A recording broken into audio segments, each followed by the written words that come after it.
just a little bit out of that range. He's very close to me, and I actually, even though I'm not belong to the club that Bob is more active in than I, the Peekskill Cortland Amateur Radio Association, PACARA, and nice group of people. There's a repeater on 2 meters and 440, I think, actually. I know that was down for a little while. I don't know if it's back up.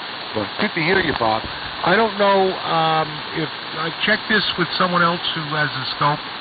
I know Clark doesn't. I don't think Mark does. And maybe it's the way that radio is made. It looks like all your energy is in the lower sideband. There's a little bit in the upper sideband, but that could be like my Marauder. Or if you try to use a Drake, like a TR3 on AM, I think you only get one sideband. So that could be, you know, just the way that radio works. But that's what I'm seeing over here. I'm on my Johnson Valiant, listening on. I'm listening on my Hammerland HQ170A with the IF going into the computer with the Flex Radio software, and that's what I'm looking at. So. You might want to verify that with someone else if it's not supposed to be that way, and if it is, then ignore it. What did Lily Tomlin? Was it Lily Tomlin? No, it was Gilda Radner. Never mind. I'll send it back to you, and then you can send it to Mark, KC2JGW down in Yonkers, N2CDH, and the group N2LJ. And 1N2EW.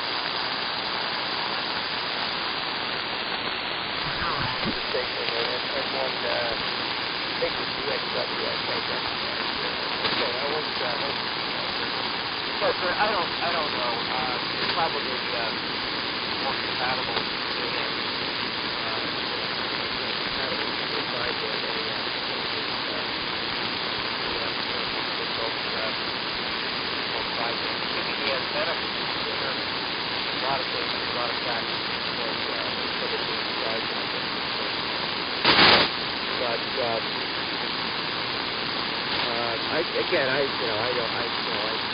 I just picked this thing up. I presently going to be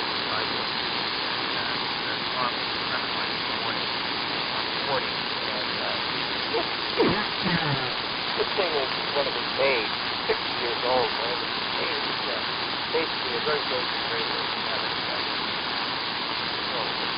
Standard over 20. It doesn't have any modern configuration at all. And the way you put it on AM is you just have to carrier now. So, bring the mundane up and up to that's it. So, the phone coaching not optimal. It's not going to put out something really valuable or anything like that. It's just a play modulator. Transmitter. That's different setup. You hear me, so that's what do you guys think of the other one position? I think I'll do this a bit. I don't want to stay on too long. I want to say another Clark. Oh, I did have a question for Clark real quick. You mentioned your friend Randy. You mentioned Randy's plane. I worked with his dad. Wait a minute. Who is the person? You mentioned somebody named Randy, and I was wondering if there was a guy named Randy Place who was working as a broadcast engineer in the Western area. Oh, that sounds like a coincidence. Now, the Randy that I was referring to was Randy Shull with an S. But he was the assistant. He was my assistant, actually. He was a very bright young man who was attending Westchester Community College, and he started as an engineering intern, and he really took a liking to broadcasting and radio. Can you imagine that? Yeah, I know, it's the late 80s at this point.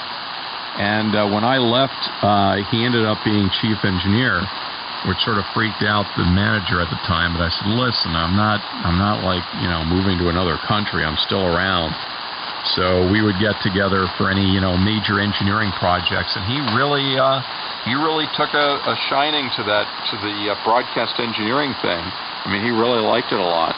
course, now he's working for Captain Lawrence Brewing in Westchester. He completely got out of radio, which I understand, but no, that was a different Randy, and on PCG.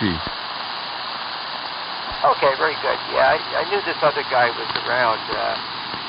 One of the other stations that I was a contract engineer for was 107.1, and I worked there when it was the original had the WRNW call letters. And the guy who built that station is a good friend of mine. He's an older gentleman now. He's 91 years old. His name is Dick Burden, and he's originally from Mount Kisco. Still alive out in California. Still going in every day. He's got a little office that he goes to, does some consulting work. But he built WRNW in 1960. And the studios are in the basement of his house. So I very curious. He was the first chief engineer, and I was the last, because they changed the call sign of the station while I was there, and it became something else, long time ago, WZFM, I think it was. I don't know what it is now. I don't even know what it is now. Yeah, that was back in the day when I would never say no to anybody, and start taking these stations on and doing all this stuff. I did a lot of work, consulting stuff and contract engineering work and building stations and moving transmitters and, building plants and things like that, doing all that stuff. And I was a younger guy then. I don't know if I could do that kind of stuff anymore, nor would I want to. I don't know that I wouldn't recognize broadcast engineering anymore. Maybe from the RF perspective, but the studio stuff is all new now. It's all digital.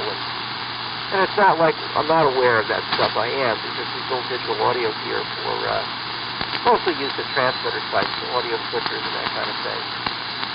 Everything from AES-3 to analog to composite, and we'll have pretty soon we're going to have a Dante product available too. So working on all kinds of things here. But anyway, let me, there was an N1 station that broke in there. Let me pass it to them, and you guys can pass it around. I'm just going to go in the listening mode here. But good to hear you all on. George, good to hear you. You got to get to a meeting. You missed a good one. I don't think you were there at the last meeting we had last weekend. Great demonstration given by Charles here at NCDSO. There's a great presentation on RW. So anyway, the N1 station is a great station here. I have it too. And this is MCCDH. I'm just going to listen out here. So over to you. Doc, that was just too weird. I came downstairs, I sat down in the chair, I tuned into you guys talking, I zero-beated my transmitter, I lost my pipe, set my lighter out, was just lighting it, and I hear Clark say, "Oh, that's our favorite Rhode Island station." I said, "Where's the microphone? Did I accidentally see it or what?"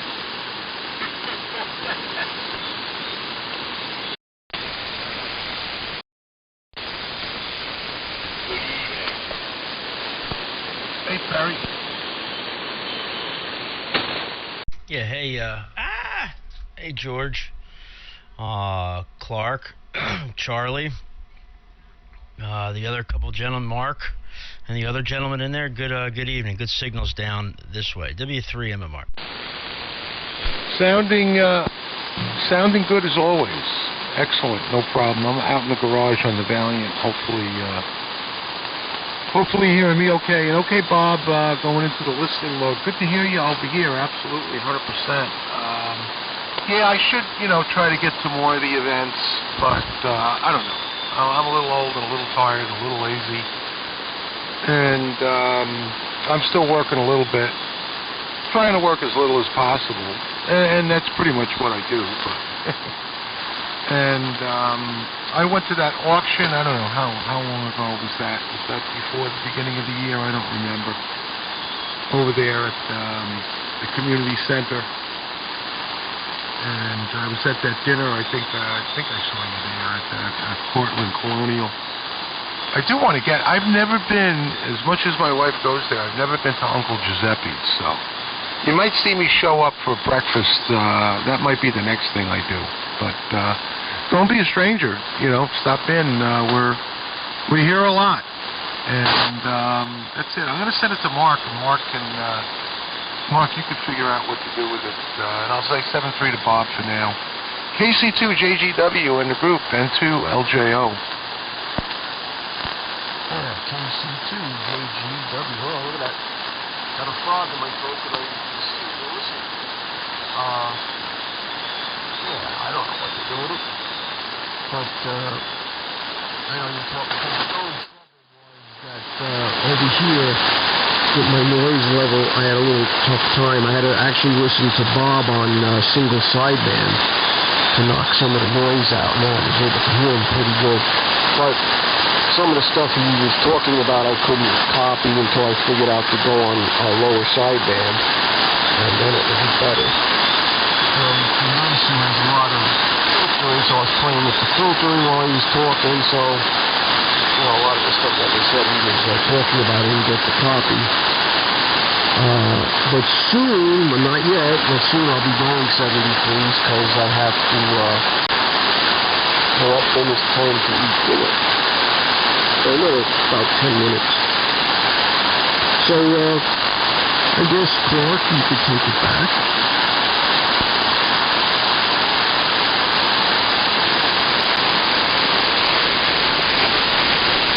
I guess maybe not. I don't know. What's going on, Perry? I think we played you today. Yeah, you did. Hold on, what the hell's going on here? This is ridiculous. I don't know what's...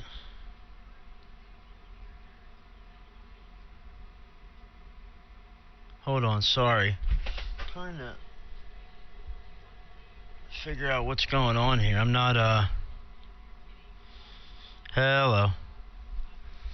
Putting out the power that I'm supposed to be. Yeah, I saw that earlier. I caught a little bit of it. I was napping a little bit during the game, but I did catch some of it. And the World Baseball Classic has been on. I don't know if you watched any of that, but it's been on Fox, FS1, FS2, and MLB Network. So Team USA is playing Team Canada tonight. No, I know that was going on. I haven't watched any of it. I'll have to look into that and see, maybe stop in and watch it anyway, too. What time is it on? It is on at 9 o'clock. The game starts at 9 tonight. I think because they're playing in Arizona. Oh, okay. All right, that's interesting. Thank you for pointing that out. Well, today's the 12th, 11th, excuse me, so... 1825 in a couple of days. We're getting close, a little bit more than 2 weeks, and we'll be on our way. Yep, that's right. Hey, I'm gonna take a standby here. I'm gonna hit the dummy load. I'll be right back. W3 MMR. Okay, yeah, it sounded like you were fiddling with something there, so.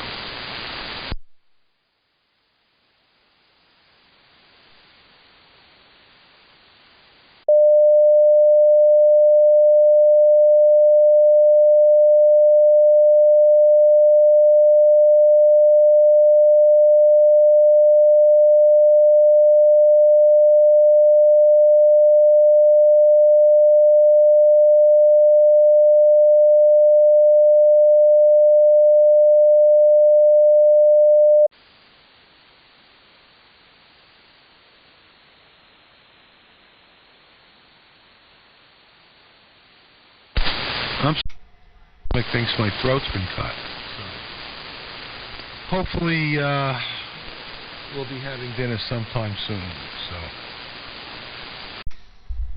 sticking here for one more, and then I'll probably say 7-3. But good to hear you, Charlie, and 2LJ. Yeah, they were. Sorry, I'm back. I was. Hold on. There we go. My match was like 4-1. I forgot I was tuned up on 40 meters earlier. Oh man, that's not fair. No, not at all. Yeah, Whiskey 2 Echo November ganked me. What's up, Bob? It's happened in Pellers, Yeah, I took my wife out to. Hold on, let's see if I got enough. I'm not keying up over Charlie. Yeah, looks like I have it. Anyway, yeah, I took my wife out to the Korean barbecue sushi place up the street, man. God, this place is like lights out. I spent $200. We had all kinds of wine. We had, oh man, we had this it was called Nekamakia, and it's basically like thinly sliced steak surrounded with scallions and teriyaki sauce. Oh my God, it was fantastic. We got 2 orders of that, and I brought one home for our daughter. She's 26, still lives at home. Yeah, don't start me. But anyway, yeah, that was great. I got sashimi, a whole bunch of sashimi. I got like maguro, yellowtail. I had yellowtail jalapeno, like the appetizer, like in ponzu sauce. Oh my God, that was absolutely intoxicating. But anyway, enough of living lunch this evening.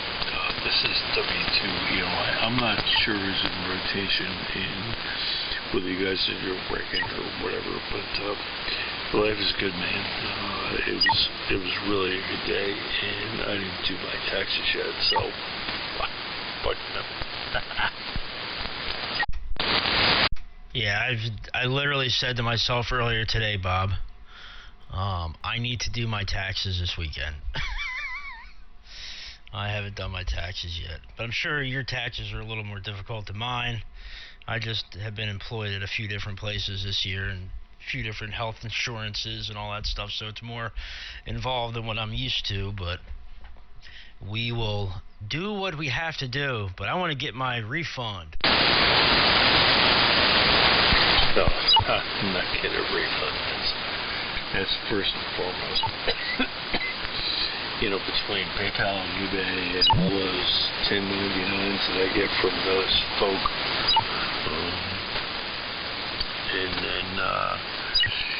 Then there's the cheaper to keeper part where your wife spends $20 grand on Amex and you take out of your 401k to pay that back, and then she just does it again,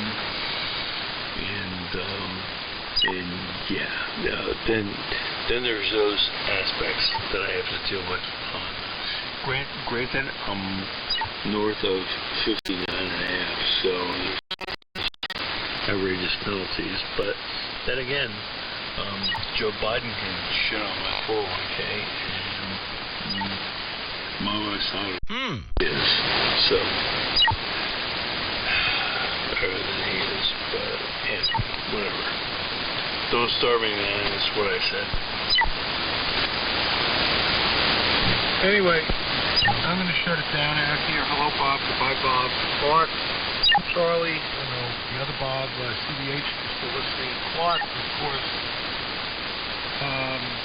7-3 for now. Maybe we'll catch you gents after dinner if anybody's here. Or Harry, maybe I'll catch you later down on 160 if you're tuning around down there on Swap Bucket. Sometimes Rob's on 1992 and or Dave. I don't know if you know Dave, WCBW.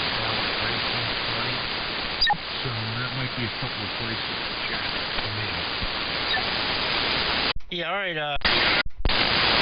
all right, George, 7-3, pal. And we'll look for you a little bit later. Good hearing you tonight. Good sitting. Yeah, maybe we'll catch you down there a little bit later on. I haven't been on 160 in the evenings in a little while. Maybe I can convince the old man to turn on the radio tonight. I know he's got his girlfriend over there, so I don't know if he's going to be getting on, but I'll try to convince him to get on, but I will do some listening down there. I hear you all over the place. I hear you 40-meter sideband. I hear you 160 sideband. I hear you here on AM, down there on AM. You get around a lot, I know, so that's cool stuff. We'll catch you later, George. Enjoy your evening if we don't talk to you a little bit later on, man.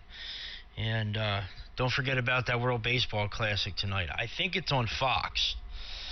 I could be wrong. It's either on Fox, FS1, or FS2. It's on one of those, but it should be a good game because Freddie Freeman's on Team Canada, and they have a few big names on there, and obviously every big name from the U.S. is going to be playing, so should be good times. Catch you later, George. N2LJO W3MMR. Yeah, okay, Perry. Maybe I'll set the DVR if I'm not going to stay up to watch it. But good to hear you, 7-3, everyone else. We'll catch you later on. N2LJO. Yeah, good times, good times. Whiskey 2, Echo, November, Yankee. Other brother Darryl said to say hi. Are you talking about American Football League, Darryl? Yeah, I was talking to him on 40 before I went up for supper this afternoon.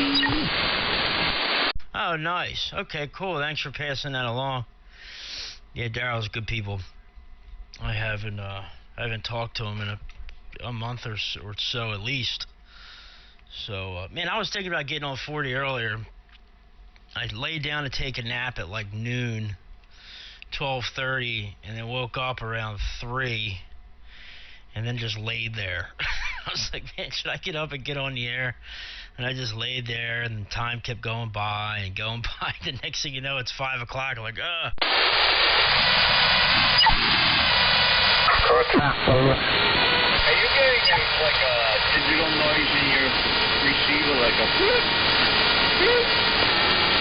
Yeah, it's somebody, sounds like somebody tuning up and down a band, just spinning the VFO. I can see it on the pan adapter. And there's somebody on sideband that said contact. We are on AM, OM, amplitude modulated phone mode. Go ahead. Well, there's some clocksucker up on 3880 center frequency on AM, so I don't know why they friggin' set themselves up on there. And on top of it all, I have something that just turned on.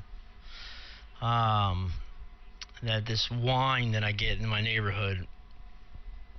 It looks like 150,000 carriers up and down the band. Just a wee. I think this is the second time I've noticed that it's on an even time, if you know what I mean, like 6:30. Before it came on at 5 on the dot. I think it's something on a timer, and I don't think it's grow lights or anything like that. But whatever it is, it's been going on for a while, and it's very hard to find because it's not there all the time, and it's hard to pick it up with a shortwave receiver. Well, I'll tell you right now, man, I had freaking grow lights across the street from me, and that shit was freaking 20 over 9. I had the MFJ, 1025, I had the GPS ANC4 on both of those. The ANC4 needed a little bit more gain.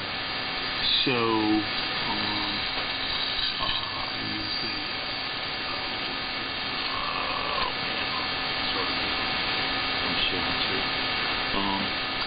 I used this Palstar activated kind of thing. It was like a 20 dB gain block. I threw that and run the GPS, and it was just a stinky antenna that I had half inside of it, so I knew it was close by. And yeah, that fucker. Anyway, he moved out, and the problem went away, and you know what? I'm keeping all this other stuff that I did before because it was a good learning lesson. What was that noise in the background? Are you manscaping while transmitting? I had my little not down below, but I did have a little shitty up.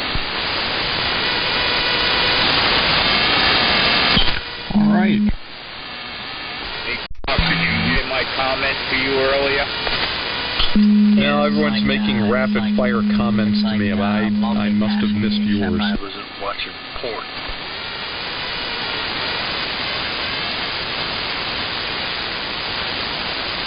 What'd you say, Clark? I was responding to Charlie saying I didn't hear his comment.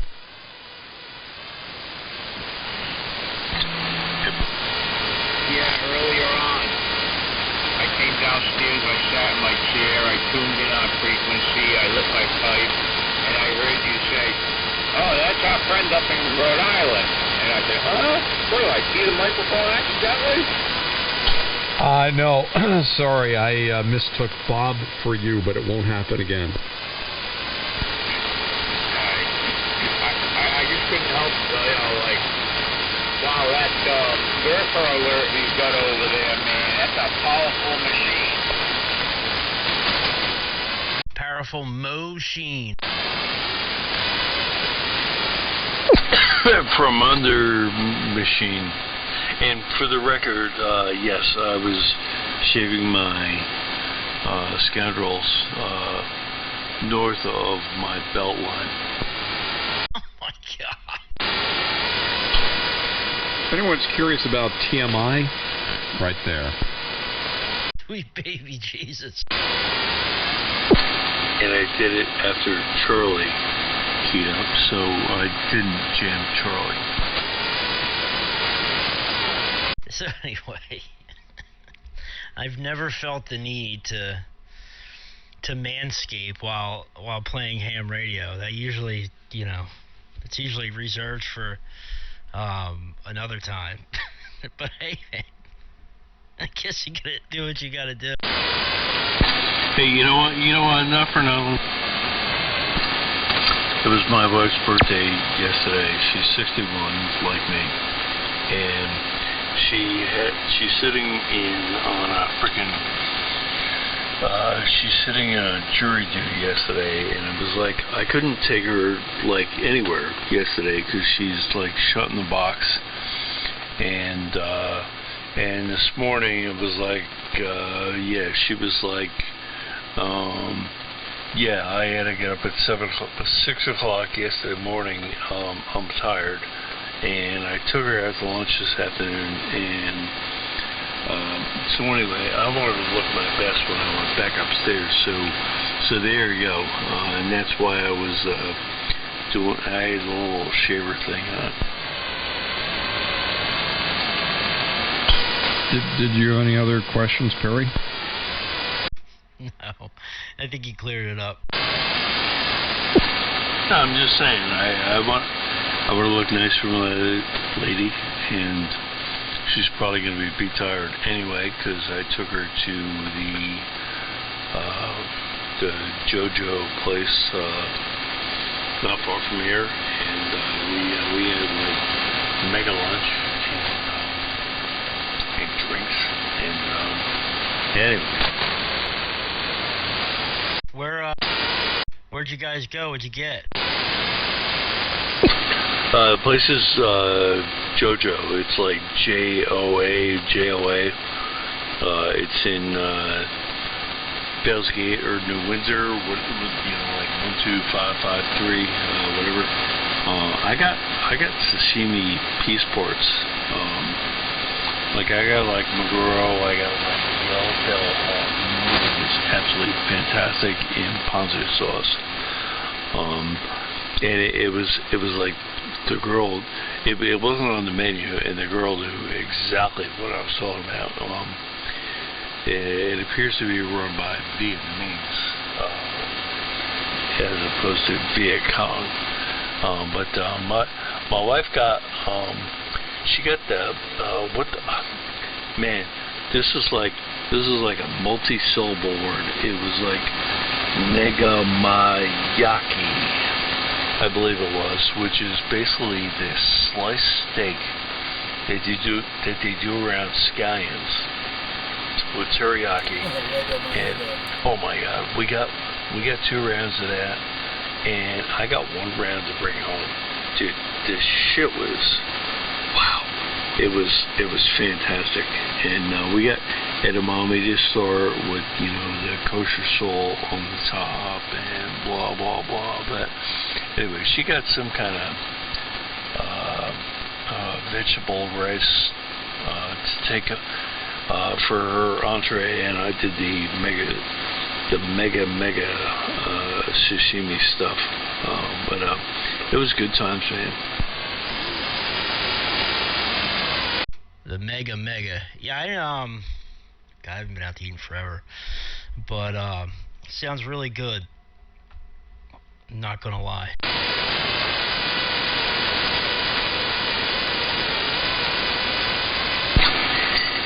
Well, the bottom line is if my wife's happy with it. Okay. Hey, I did a different thing. Okay. I posted it on Haybook earlier today, and I got her roses, and I also got her an oil painting of her. We had a unique weekend vacation up at Fish Creek Ponds up in Saranac Lake, Upper Saranac Lake in New York, and anyway, this is one of those weekends when you went away with your bride and you had your firstborn, and your firstborn was having a tooth, and first stop was in Lake George. We went to Lucille's, and then we went up to we went up to Rogers Rock. It was New York State campground, and that sucked. So we went from there to Fish Creek, and Fish Creek was Upper Saranac. Anyway, I have this picture that I have of my wife, and you all can see it on my Haybook. And anyway, it's got a picture of the lake in the background. Anyway, for whatever reason, you know, when you're with a person from 1981, it's like, it's her birthday, and it's like, what do I get her? And it's like every freaking year I come to this crap, and it's like, what am I gonna get her? And one of these picture things came up on, I forget if it was eBay or Haybook or whatever. I think it was eBay. Oil painting on canvas, and I was like, okay, so I bet. And I sent them the picture. They flipped it portrait. They flipped, we went back and forth a little bit. Anyway, I finally had this picture done, and you know what? It cost me $140. Oil on canvas, stretched and framed for like $140. And it was a home run. And I got that with flowers yesterday, and she came home, and I had the whole thing set up in the kitchen. It was all beautiful for the presentation. And what happens when she comes home from jury duty yesterday? The freaking dog yaks on the couch, and she's gonna run for paper towels and crap, and it blew the whole thing up. But anyway, I thought I did the right thing. So anyway. Well, it's better than picking something up at poolboys.com. It's, oh man. And of course the dog has to yak, as you said, puke all over the couch. Man, my cat's been on like a puking frenzy lately. My one cat's pregnant, the other one likes to puke. So, I'm going to have little kittens running around here sooner rather than later. It was my fault. I took this cat in, and I was like, I was delaying going to the vet to get her spayed, and he kept putting it off, and then next thing you know, I saw these other stray cats, like this big male, like hanging around my house. I was like trying to keep him away, because this cat's an inside-outside cat, obviously. And a few weeks later, she started getting a little fatter and fatter, and her stomach got bigger and bigger and bigger. And I'm like, uh-oh. And now she's as wide as a house, and could be any day. So if anybody wants any kittens, let me know. But I should have takers for them. So you think Gangsta Outside is going to stick around for child support? Hell no.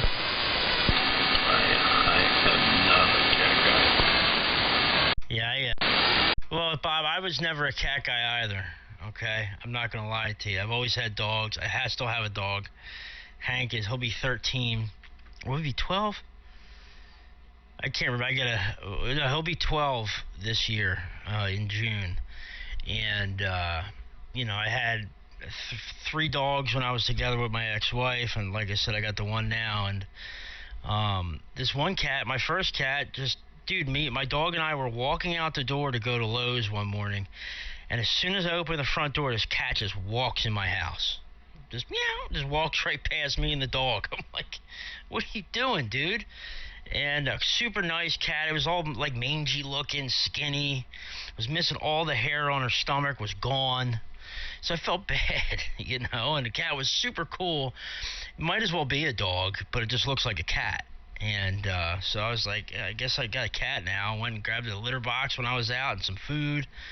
And she's been around ever since. And with this cat, the pregnant one, she started hanging around the house when I was outside building my 10-meter Yagi during last summer. She would just come around every time I was outside, be flopping around in the grass, and then she started hanging out more and more. While I was inside, she would hang around the house, and started getting cold outside, so I felt bad and brought her in. And so that was that. But I no more. No, 2 cats and a dog is enough for me. I would like to have another dog. I just don't have the room. So are you saying that you're the father of that cat's kids? I guess. Sorry, man. It just came into my mind and I blurted it out. Yeah, whatever. Well, at least you're not getting a whole bunch of more dogs, because then, cats don't scooch. Dogs do. It's like someone taking a big brown magic marker and dragging it across your carpet. Yeah, skid marks. We still get that. There you go, vomit and skid marks. Hey, everybody, tuning by 3873, and hang out. Check out. There's more. N1PCG. I mean, the conversation always goes left or right, whichever you may prefer. But it never stays on the straight and narrow. Mark, what were you saying earlier about doing what to get more people to come to this frequency? Yeah, it's like, I'm not sure, because Charlie just unkeyed, so good. It's like, you know what? Two people got hit by a car in the street. Okay? One was a lawyer, and one was Riley Hollingsworth. And the difference with the incident is that there were skid marks in front of the lawyer. He's here every Saturday night. Be sure to try the meatloaf and tip your waitress well. I would love to find Riley Hollingsworth on some frequency and just say, hi, how you doing? Yes, it's the 3 Degrees of Riley Hollingsworth, starring Bob, E-N-Y. Yeah, Whiskey 2 Echo, November, Yankee. Riley. Yeah, and there was somebody talking about that earlier on 40 meters about getting the first license and stuff, passing around and stuff, and I was just like, you know what? Yeah. Oh, actually, it was Timmy. HLR. I get renewed, and anyway, he was like, oh yeah, non-payment or some crap, and then I got flipped around. He's trying to renew, and anyway, and I'm sorry, man. I was doing a bunch of soldering and stuff, and I had a deadline at the post office today for 2 o'clock, and I was like, yeah, and I kind of wanted to say, well, I made it through the deadline. I renewed, and it took that clock sucker Raleigh Hollingsworth 7 years to get my license renewed, and the only thing that got it pushed through was when I sent a Freedom of Information Act about 3910 and my call sign and my previous call sign and blah blah blah, and magically my license was renewed. Hey, so I want to hear about this this ploy to get more people on the frequency, Clark. Bring them on, man, bring them on. This is Good Times Radio.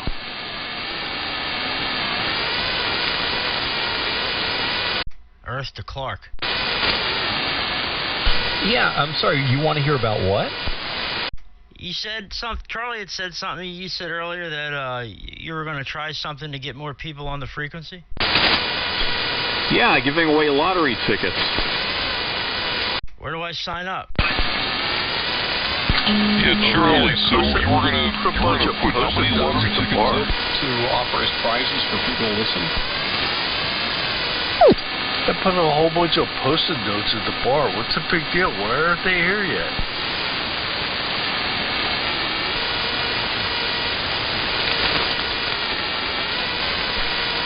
Maybe an ounce of gold or silver would be more effective, Clark. W4 PBS. And there's Carl. You mean Jason? Well, it depends on who's on the mic at the moment. Hey, what's up, Carl? Whiskey 2, Echo, November, Yankee. We talked briefly the other night when I was cutting out.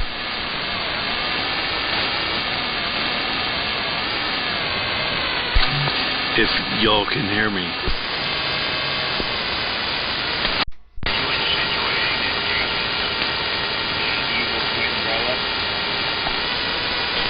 I'm not really insinuating nothing there, Charlie. I'm just saying that sometimes Jason gets on there and he doesn't sound like normal Jason does. Mm-hmm. I understand. Nice sling blade impression. I think maybe Carl would, if you had some biscuits for sale, he might get on frequency more often.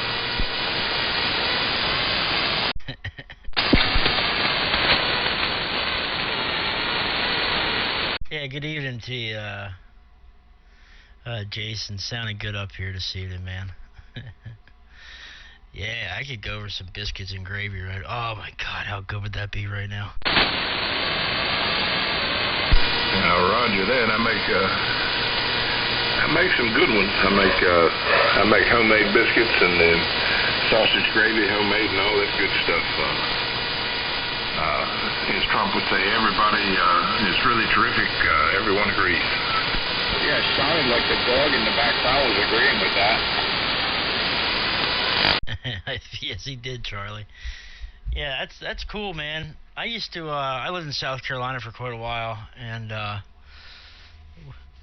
used to get my biscuits and gravy from the flea market, the Coastal Carolina Flea Market, forget the name of the place. Small little place, like a little outbuilding, beside one of the rows of vendors. And my God, they had, it was Carl's. That's what it was, and they had the Carl's special. You got biscuits and gravy, potatoes, and home fries for I don't know however much it was. But every time I go there, and that was twice a week, I would get that every single time I would go there. That's great. But if it was authentic Carl, he only likes mustard on his biscuits. But anyway, yeah, I love biscuits and gravy, and I'm more of a eggs and biscuits and gravy and sausage. I like bacon, but I like the good old sage sausage better than anything. Yummy. Yeah, I haven't eaten dinner yet. I don't know what I'm going to do for dinner. I'm not quite that hungry, but I know I'm going to be hungry in a little bit. Anyway, good evening to all. W3MMR. And hold on, let's see if I have. My wife's been at jury duty all week, and she was a little break. So,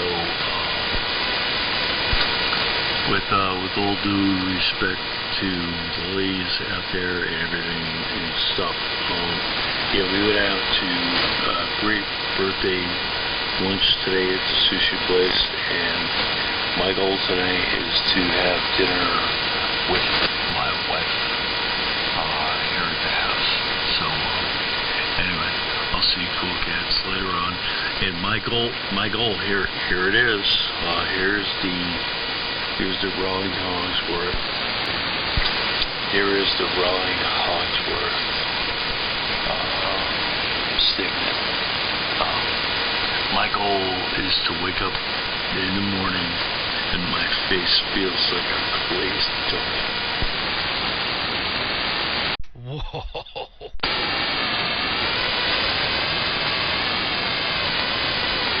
Alright, Bob. Okay, didn't look for you. Yeah, glazed donuts. I hope you get it. W4PB. Hey man, at 61 years old,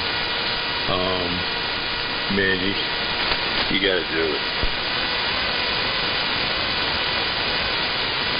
See, I've been on frequency about 15 minutes and I already love it. It's good old 3873.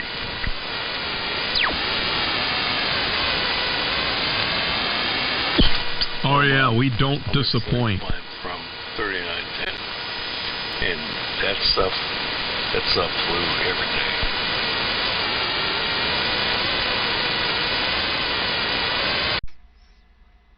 Glazed donuts. You want to try again, Clark? Very seriously, but when's the last time you were down at 75 years? Oh my God.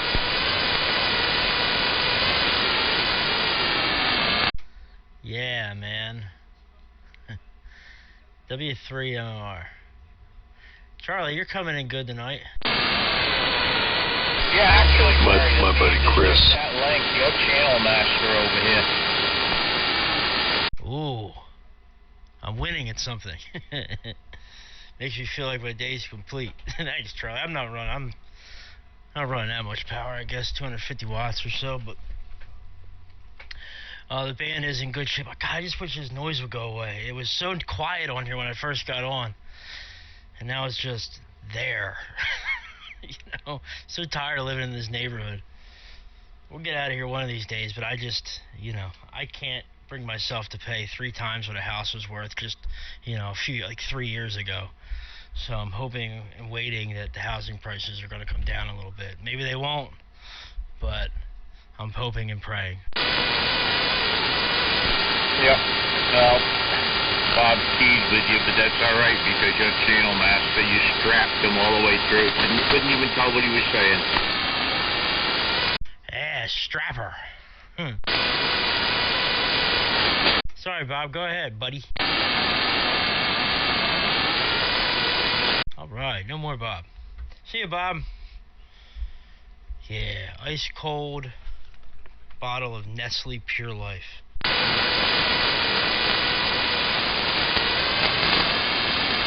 Clark, have you messed around with any coding at all? Oh my God, most of today was that. I'm gonna try my hand at some code for this Theta software that I'm running with this SDR with the Anon. This guy is doing, like, he's writing a bunch of code for it, and like all these, various different meters, a whole bunch of new features, and he has all the stuff on his GitHub, all the repositories, and all the code for it. You just got to compile it, and from what I'm reading, it seems like it doesn't seem real hard by doing it that way, because I'm not writing it out letter by letter. But have you ever done anything like that before? No, sir. The coding I'm doing these days is all PHP web stuff. Oh. I used to do, I remember when I was little, man, I knew a very little bit of HTML. I was building websites at like 9 or 10 years old, honest to Christ. Remember Angel Fire and GeoCities and those free web hosting places? You remember those? What? GeoCities. All right. I always pronounced it GeoCities, but okay. I didn't know. Like, nobody ever knew what, like, the real pronunciation. God, it's so funny, man. Yeah, that was a long time ago. Wow. Yeah, back in the CompuServe days and the ARPANET. Yeah, see, I was into online gaming then. Like, back in the beginning of online gaming, there's a game, Burnout. It was a drag racing game, but it was really involved because you could, like, go in there and change all these different parameters. It was way ahead of its time. Parameters of the engine, to run dyno tests, like, build horsepower, change the valve sizes. I mean, it was super involved, and you could take the files from the game and, like, make your own cars and stuff, and you could download it from people's websites. And then we had our own racing association, so everybody was like a member of their own association, and they used to make their own websites for that, like the Simulated Hot Rod Association and all this different stuff. And that's what I was building websites for. Very, very, rudimentary stuff, and using a lot of the tools that they had offered on those, on GeoCities and Angel Fire and stuff, because they had, like, builders and stuff on there and templates and things like that. But, dude, I was only probably 9 years old, 10 years old. This is mid-90s, 95, 96, 97. And that's why GeoCity is perfectly acceptable. Are they still around? Oh, I have no idea. I mean, holy cow! Whee! I gotta send you an AOL, a free AOL installation floppy drive, still in its plastic shrink wrap mailing. Dude, I remember. My mother would get those. She would get them in the mail all the time. And remember, like, towards the later, like the free hours you would get would go up and up and up and up and up over the years. So they started off offering like 10 free hours of AOL, and then by the time AOL was starting to, like, at the end of its rope, you were getting like 500 free hours of online time. Oh boy, it's true though. I can just hear those modem sounds now. Yeah, I would never forget, because my dad had 2 separate phone lines, but my mom didn't. Sorry, I would have to, steal the phone line and hook it up to the computer. Then when people would call, I would get kicked offline, man. Ugh. Yeah, there were. AOL was one of the reasons why they had to start launching all these new area codes, because the country was literally running out of phone numbers, and that's where like you know like all the zip, or not the zip codes, the area codes for different sections of every state, and then all of a sudden there are these wacky ones that started to pop up. It's like, what's that? And what are these weird exchanges? Yep, that's because everybody was signing up for another modem line so it wouldn't interfere with their talk time. Yeah, that was really good times. Here it is. GeoCities, I'm still calling it GeoCities, was started in November of '94, and was named Beverly Hills Internet briefly before being renamed to GeoCities or GeoCities. On January 28, 1999, it was acquired by Yahoo. At the time, it was reportedly the third most visited website on the World Wide Web. How about that? Yep, that goes back a long time ago. I kind of wish things were still like that. Well, that reminds me of how I got into internet media. I had this old 486 SX, and I found out, someone told me that there's this online radio station. I was in radio at the time. It's like, what? Radio station on the internet? How does that work? And they're like, yeah, you can click on a link on their website, and all of a sudden this radio station plays. It's like they got music and stuff. I'm like, oh my God. Now you put audio into a computer in one spot, and it comes out all over the world with no QSB or fading or static. Holy cow. So I tried going to the website, and then I realized real quick, I need a sound card. So off to CompUSA to get a Sound Blaster 16. All right, I'm styling now. Put that thing in, got the IRQ set, right, with the little jumpers, and, restart the computer, go to the website, and then I find out, what? Are you serious? I need a 28.8 modem? Oh, my God. There's another $150. Boop. Back to CompUSA. And after the new U.S. Robotics, or what is it, U.S. Robotics or Cardinal or something like that, modem got installed, it's like, all right, damn it. Now I've poured a couple $100 into this computer. This better be good. And I went to the website HK Radio. I'll never forget. I think they were literally the first streaming audio ever. And clicked on it. And the player launched. I can't even remember the name of the player. It's something which is long gone. And this crackly voice comes on. It was really crackly and distorted. And this voice goes, "How did you get here?" And then it went into like this science fiction synthesizer music and stuff, all real creepy and stuff. My jaw hits the ground. I'm like, oh my God, I've got to do this too. And I did. And won BCG.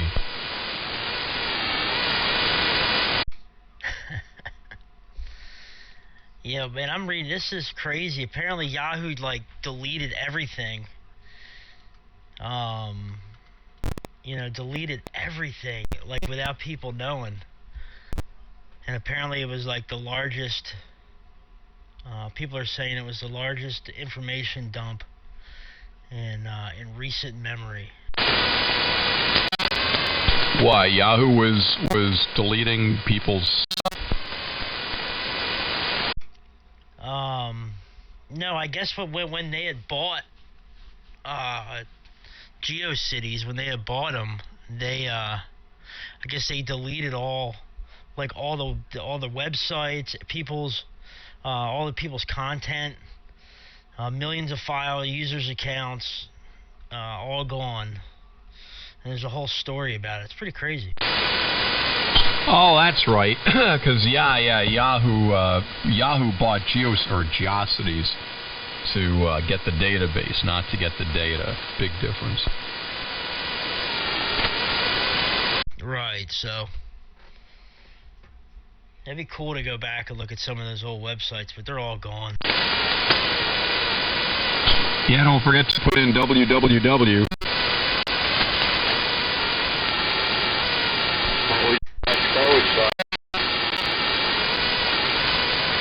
You know, I remember having to pay $250 per domain back in the day. That was just crazy.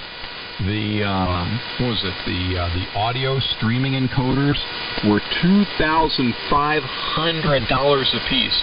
These were 286. 286X? No, what the hell? I can't remember. 286 AT computers with 4 meg of RAM, $2,500 a piece, and I had to buy 5, including the server on top of that.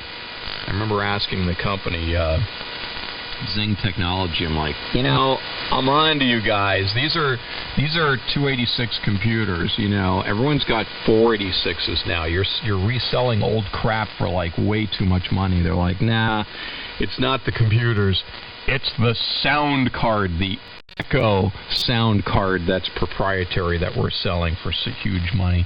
It was the Wild West back then. It really was. And one BCG. Yeah, I just logged onto my MySpace. But none of the pictures are coming up. Like, the website's jacked up. God, man. You got me going down, like, memory lane here. In the Wayback Machine, the good old days. You want to hear something sick? Yes. I thought you were going to force it on us anyway. No, I asked permission. My first computer. 386, 20 megahertz, 156K of RAM, and a 64K of RAM, and a 300 megahertz hard drive. $1,300 with an OT data printer. Don't forget to run high mem sys and load everything high, then you get more speed. I remember when we got our first scanner. I remember that. And I remember the first computer we had, the Tower, it was a 66 megahertz processor. And it had a digital readout, like a little binary, two binary little numbers. And it's at 66, when you'd fire the thing up. And then I remember my dad upgraded. I can't remember what he upgraded to. But I always remember his internet, our internet at the house used to be so fast compared to any other place I would get on. I don't know, obviously I was very young at the time, so I don't know exactly what he had going on. And I'm sure he doesn't remember either, but I just always remember our internet and our computer being like a step above the ones at school. Because at school we had Apples and, and Macintoshes. It was, we were playing Oregon Trail. You know what I mean? But you're right, Charlie. That stuff was so expensive, back. It was a lot more expensive back then for what you get today. That's for damn sure. Yeah, when I got into radio on my 2-meter station, I had a full-time packet station going with a little, mobile radio. And my packet computer was really cool. It was a Zenith Portable.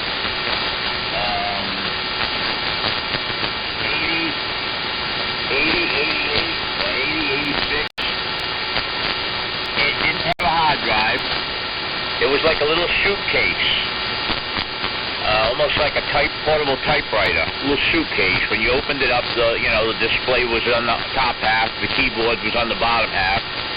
It had two single-sided disk drives. The low volume the little 3-inch discs. You put your boot information on one disk and your program information on the other disk. And a guy I knew that was a real computer guru helped me set it up with two floppy disks. One would boot up to DOS, and it would automatically boot the other one up to Procom. And and then all I had to do was turn the radio on, and I was, turn the radio and the TNC on, and my package station would run 24/7 for about 5 years. And when nobody had even checked into it for about a year, I finally shut it down. That's pretty cool. I don't remember, my dad doing any packet stuff when I was a kid. I don't remember that. I remember him doing just a lot of rag chewing on 70, 40 meters, 20 meters at the house where we grew up, because he didn't have room for a half-wave dipole in 75 meters. I think he had like a 40-meter dipole fed with open wire line, and we had a tower, 70-foot crank up with a Mosley Classic or a Mosley Pro 67B, and it's still there, cranked down in the same position, pointing the same way as when we left in 1999. He sold the house, or 2000. He sold the house to a guy he worked with, and that gentleman still lives there. And everything, he was supposed to get his ticket. He was big on 11 meters, and my dad didn't want it. It would have cost too much money to bring all the stuff with us when he moved, so he just left it there and gave it to him with the house, and the guy never did anything with it. It's literally a mile and probably about a mile from me. It's probably about 15 blocks over. It's still sitting there? Oh yeah, still sitting there, cranked down, pointed the same direction. Big old Mosley Yagi. It's like the size of the house. Then about a 10-foot mast above that, and IMAX 2000 on top of that. I drove by there the other day. It looks like the bottom part of the IMAX is busted, right where the coax connects. It's like kind of dangling down, but besides that, it looks exactly the same. Wow. Yeah, those IMAXs are nice, they're really good antennas as far as their, capabilities go, but the workmanship leaves some to be desired. When I was on 11 meters, it seemed like almost everybody that got an IMAX in the first big windstorm and got snapped. There'll be a 3 MMR. Well, my dad's had 3 of them up on a 70-foot tower he's got now, and all 3 of them have snapped from the wind after about 3 years or so, 4 years maybe a little longer than that. And they just snap. The threads, there's brass threads in the, that screw the sections together. They just end up breaking. Now they don't even make them like that anymore. To have a 3-piece IMAX, it's for 10 meters now, and they sell you this little extension, which is a small little fiberglass, section, giving it more places to break. You screw that in for 11 meters. I kind of wish I would have bought one. It's good for where I'm at, where it's kind of close to the ground on the roof. It's like 25 feet up. They're easy to throw up. They're light. You can take them down, put them up, and they're good for that. But if you're looking for longevity and performance, you have to put up an aluminum antenna ground plane, like a Alpha V5000. That's what I got on the roof here. I use that on 10 with a tuner. I got a 15-year-old A99 on my 40-foot tower. Yeah, there you go. I had an Antron 99 when I was in South Carolina. I had it on a little push-up pole, leaned up against the back of the house when I was living in Goose Creek. Yeah, I can't use it right now, though. The coax went bad, and it's too much trouble to change it. I'll have to take that off the tower and put a windmill up there or something. It's a waste of space up there. Yeah, I've got... you guys look at my QRZ page and see the Yagi. I got a big push-up pole in the side yard with a 4-element 10, 11-meter Yagi that I homebrewed. And it's up about, I don't know, as high as I could really get the push-up hole. It's about 27 feet. It started to get really wobbly, and there's only 2 people here holding guy wires, and it kind of got a little hairy, standing on top of a 10-foot extension ladder, trying to extend out a push-up pole with a ham 4 rotor on top, thrust bearing, and a 17-foot long Yagi. You talk about here, you should have seen me 20 years ago putting my 2-meter antenna up in the oak tree. My 2-meter antenna is 70 feet up in an oak tree. I don't know if you know what cohoggin stales are, those poles that they use with the bull rakes. You familiar with them? No, I know Clark is, right, Clark? Oh, yeah. Well, I got 30 foot of stale, and I mounted a Diamond 300 on it, and I stood it up into the tree. Then I put a ladder up, and I got up to where the antenna started, and I hand-over-handed the thing up through the tree until the bottom of the pole was where I was, which meant the bottom of the pole was like 30, 35 feet up. And I set it in a crotch on the tree, and I drilled a hole into the tree, and I put a wood lag into the tree. And I climbed 20 feet up the tree and took an old tire chain and lashed it loosely around a big branch to keep the wind from, pushing it out of the tree or anything. And now it's been up there since 2001. I can't believe you said crotch. Yeah, the crotch. that's awesome. I have an X200A on the roof, but I blew up my Yaesu FTM 400, and I haven't set it out to get repaired yet, so I don't have a radio in the house right now. I just have the Yaesu FTM 300 in the car. But I got the cedar tree that this antenna, the center of support of this antenna is in. It's about 60 feet up to the top, and I always wanted to stick either a 2-meter antenna or an IMAX 2000 out the top of the tree. I just obviously don't climb trees. I'd have to pay somebody to kind of do it, but my first Antron 99 that I got when I was in South Carolina, when I was just talking about, I don't know if I told this story on here, a guy local on the radio offered it to me if I would come take it down. I was up in a tree. I was like, it can't be that bad. It can't be that high. So I go over there after work, and it's in one of them tall pine trees. Them tall pine trees they have down south? It had to be 60, 70 feet up. And I'm like, oh man, I gotta climb up this thing. Honest to God, I couldn't get to the first branch, so I jumped on top of my Jeep and got up to the first branch and climbed up, man. Scared to death. Unratcheted, strapped the thing. The tree had started growing around the pipe, and ended up getting it loose, lowered it down. By the time I got down, it was about dark out. But that was a lot of effort to get an antenna that's probably worth $20.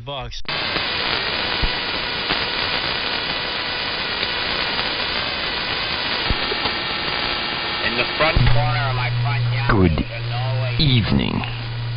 It was technically, according to the neighbor on his property, it was 70, 80 feet tall. And somebody told him it had carpenter ants. Well, I've never heard of carpenter ants eating spruce trees, but if they say so, right? So he wanted to get it cut down. So he assumed it was his tree, and he had it cut down. A couple of years later, I had my lot surveyed, and I wanted to put a fence up. When I looked where the fence was going, it was going right down the middle of the tree, and I put the fence 2 feet on my property, which means the tree was technically on my property. At least I didn't have to pay to have it taken down.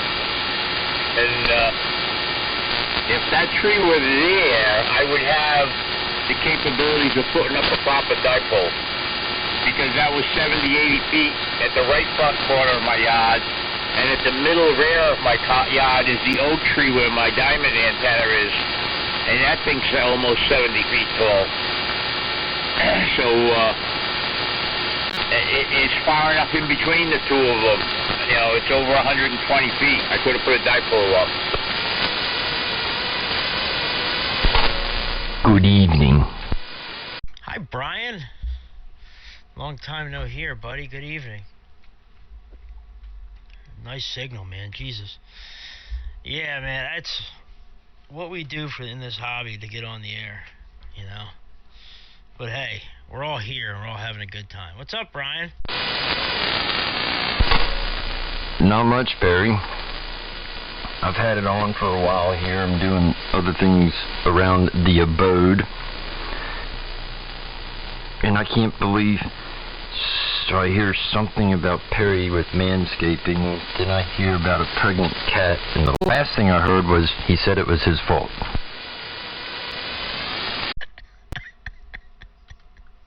See, Clark, this is exactly what happened. Good for you. That's the wrong P to be chasing, Perry. I know, man. Oh, God, it's funny. Yeah.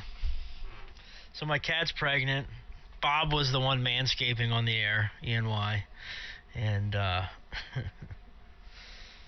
don't know whose fault it is, but I think it is my fault. Hello, Clark.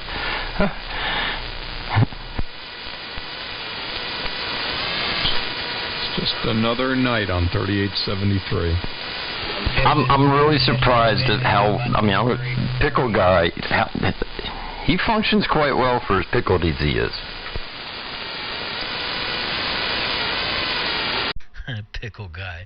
What'd you say, Charlie? I'm just envisioning a bunch of furry Perrys. That's a bad vision. Then they'd have to maybe manscape. That thing hasn't popped yet. You said it looked like it was ready a week ago. That's what I thought. Dude, I'm not a doctor or a cat vet. It's a cat doctor. You know? I don't know. She looks like she's gonna pop, man. I don't know. At least you're not into three-ways with monkeys. Yeah, that would be a bad thing. Yes, furry.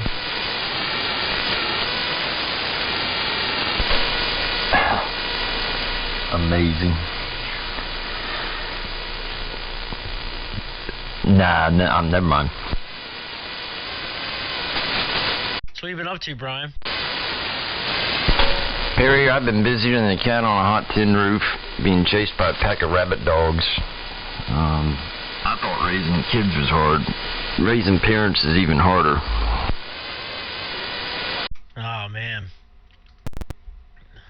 I've been really busy, too. Work's been really busy. And,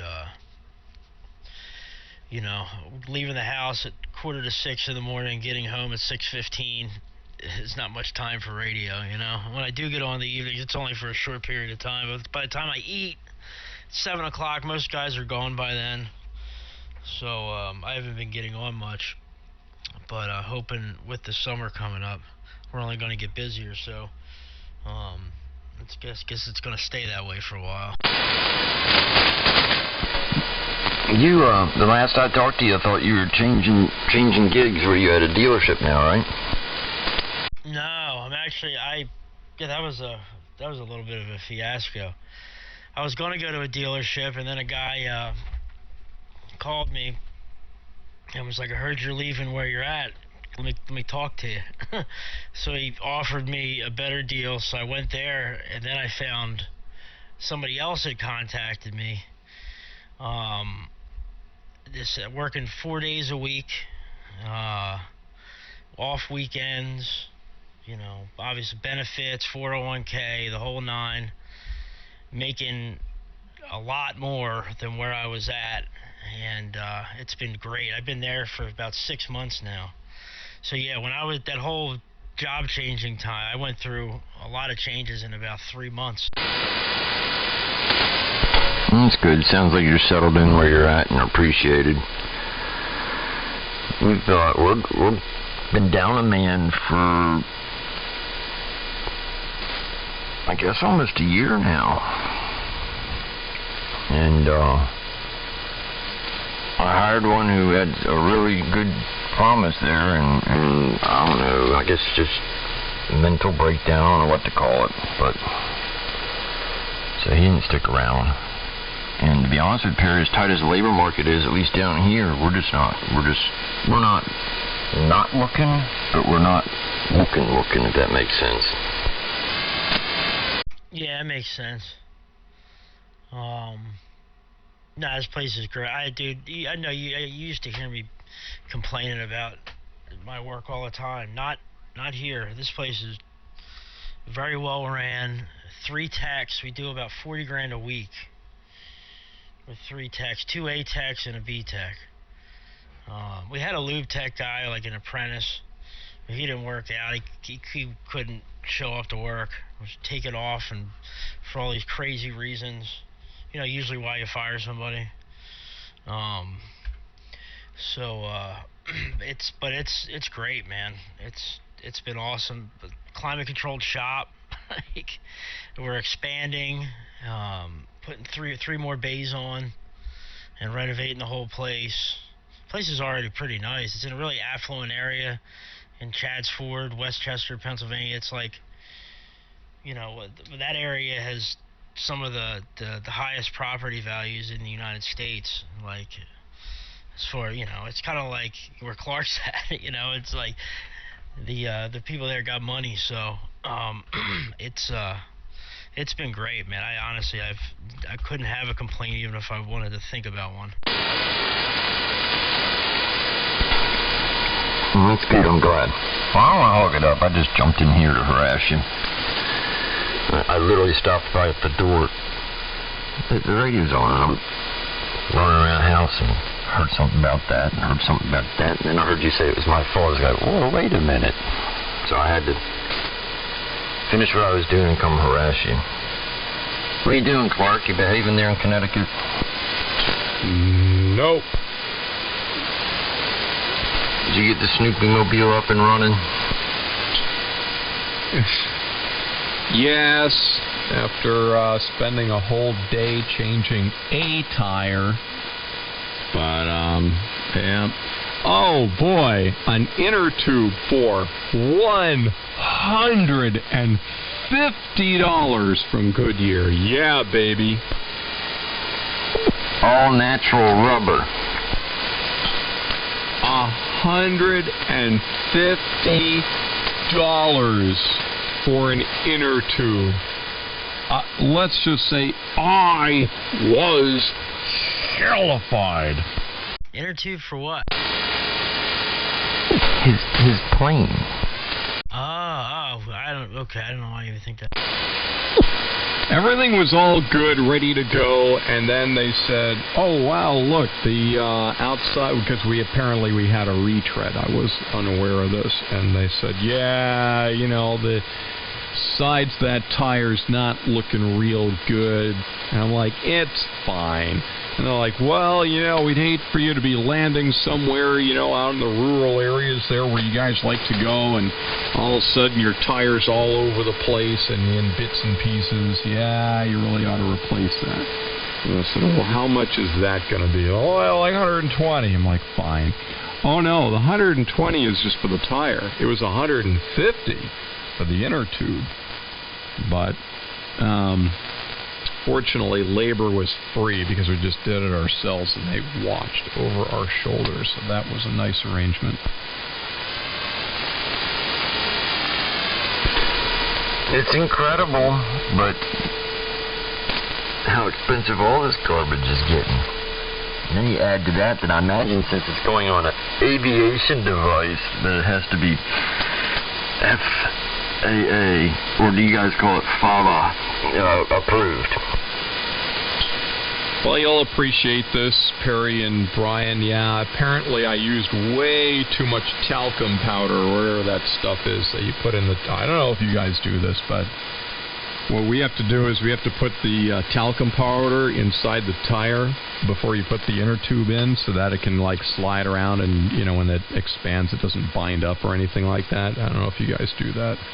Well, you put in way too much talcum powder, and the tech came over and said, you guys do the talcum powder, right? And I said, yeah, I'll look down on the shop floor. Oh, it looked like it had snowed. It looked like it was like an inch of snow on the ground because all the powder that was there. And then people were sneezing for the whole rest of the afternoon because it was getting into the air. Oh yeah, we talcum powdered the hell out of the inner tube. That's funny. I've actually never had to install an inner tube except for in a bicycle. Never, because passenger vehicles don't have them, and never worked on a plane or like had to replace a tire on a tractor or something like that, you know. But I never even knew about the talcum powder thing. But that makes sense. But hey, guys, I'm gonna get back into the woodwork here. I'm gonna think about going to make a dinner, and I got that baseball game coming on at 9 o'clock. So we'll be listening though. Great to hear you guys, man. Clark, Charlie, Brian, really great to hear you, pal. Hope to hear you again soon. And I'll try not to be a stranger. Clark, I already said goodbye to everybody. So catch you guys later. W3MMR. See you later, Perry. And good luck with the pretty cats. I think you ought to give them all 3873 names. You know, hang little call signs around their necks or something. And take them to the next hamster fest. See you later. Glad things are going well for you. KB3 double UFA.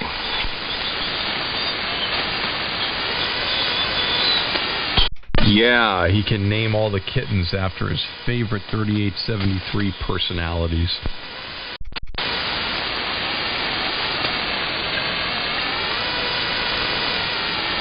You know, there's a guy